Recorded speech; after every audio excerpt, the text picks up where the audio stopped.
Rain poured endlessly over the small, dusty town of Willow Creek, turning the dirt roads into rivers of mud.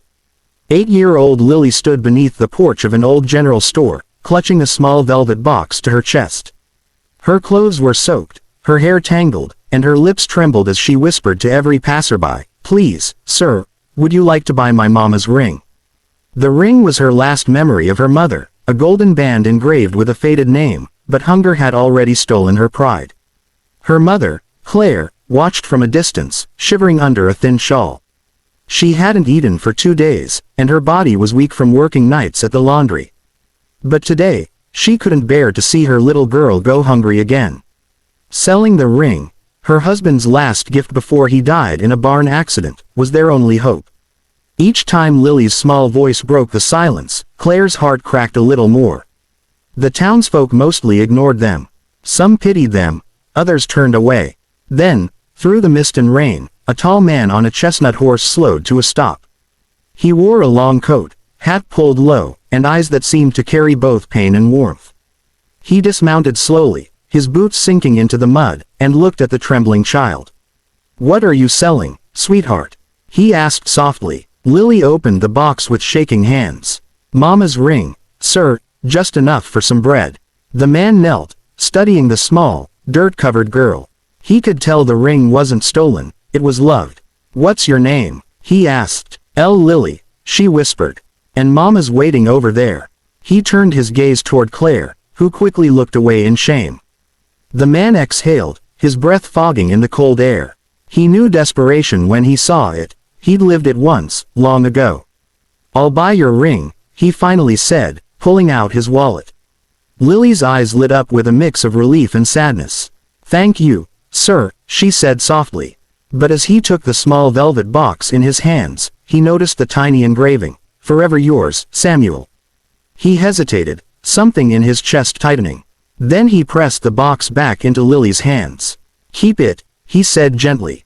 "Some things are worth more than gold." Claire hurried over, confused and tearful. "Sir, we can't, please, take it," she insisted. But he shook his head. "Ma'am, I don't buy memories. I buy hope." He took off his hat, revealing a face weathered by both the sun and sorrow.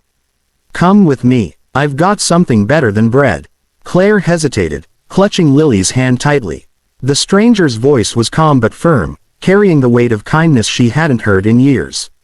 "We can't trouble you, sir," she murmured, her pride flickering faintly through the hunger. But the cowboy smiled softly. "Ma'am, sometimes kindness ain't trouble, it's just overdue." He gestured toward his horse. "Come on, you both need warmth more than words." They followed him through the winding path that led out of town, the rain easing into a soft drizzle. Lily clung to her mother, her eyes darting between the stranger and the horizon.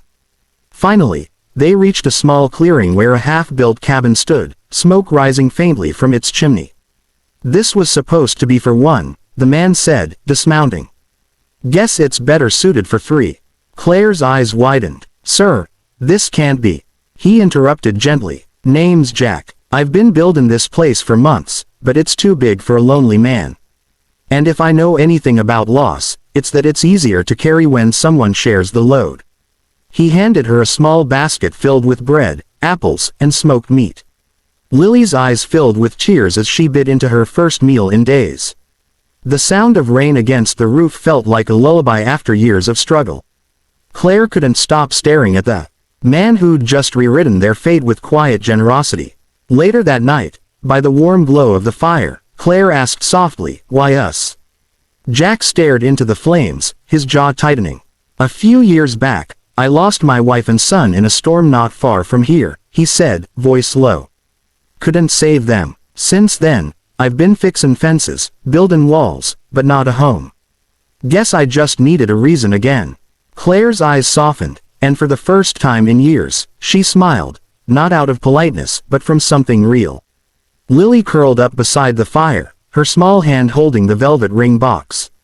"Mama," she whispered sleepily, "we can keep Papa's ring forever now." Jack smiled faintly. "You sure can, sweetheart." He placed another log on the fire, watching the flames rise higher, just like the hope inside that little cabin. Days turned into weeks at the little cabin, and laughter began to replace silence. Lily would chase chickens around the small yard, her giggles echoing through the pine trees. Claire mended curtains, cooked warm meals, and for the first time in years, slept without fear of tomorrow. Jack fixed the roof, chopped firewood, and every evening, joined them for supper, his deep voice filling the room with gentle stories of the wild frontier. The air that once smelled of smoke and sorrow now carried the scent of baked bread and pine. One evening, Lily ran to Jack holding a wildflower bouquet. "For you, Mr. Jack," she said proudly. He smiled, tipping his hat. "Thank you, little sunshine." Claire watched from the doorway, her heart swelling. She hadn't seen her daughter this alive since her husband's death. That night, as the stars glimmered outside, Claire whispered a quiet prayer, grateful for the man who turned a storm into shelter. As spring bloomed, so did the unspoken bond between Claire and Jack. He taught Lily to ride a pony he'd rescued, and Claire would watch, her eyes reflecting both admiration and something she was too scared to name. One afternoon, Jack brought home a wooden sign carved with his rough, steady hands. It read, "Hope Cabin." He nailed it above the door, smiling shyly. "Every home needs a name," he said. Claire traced the letters, her throat tightening. "It's perfect," she whispered. But peace is never earned without a shadow. One morning, a man in a dark coat rode into the clearing, Mr. Dalton, the cruel landlord who once drove Claire and Lily from their old shack. His cold eyes scanned the cabin, then fixed on Claire. "You're living here now," he sneered. "This land don't belong to you." Jack stepped forward, calm but firm. "It belongs to no one cruel." Dalton smirked. "You planning to play hero again, cowboy?"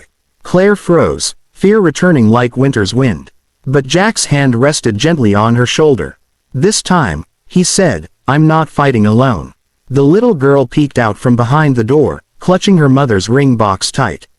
The storm was back, but so was the strength they'd built together. "Mr. Dalton dismounted his horse, mud splattering under his polished boots. "You think you can just give away land that ain't yours?" he barked. Jack stood tall, unflinching. "I paid for this patch fair and square, ask the county records." Dalton sneered. "Maybe so, but I still own the water line running through it. No water, no cabin." His smirk widened as Claire's face paled. "You wouldn't," she whispered. "I already did," Dalton spat.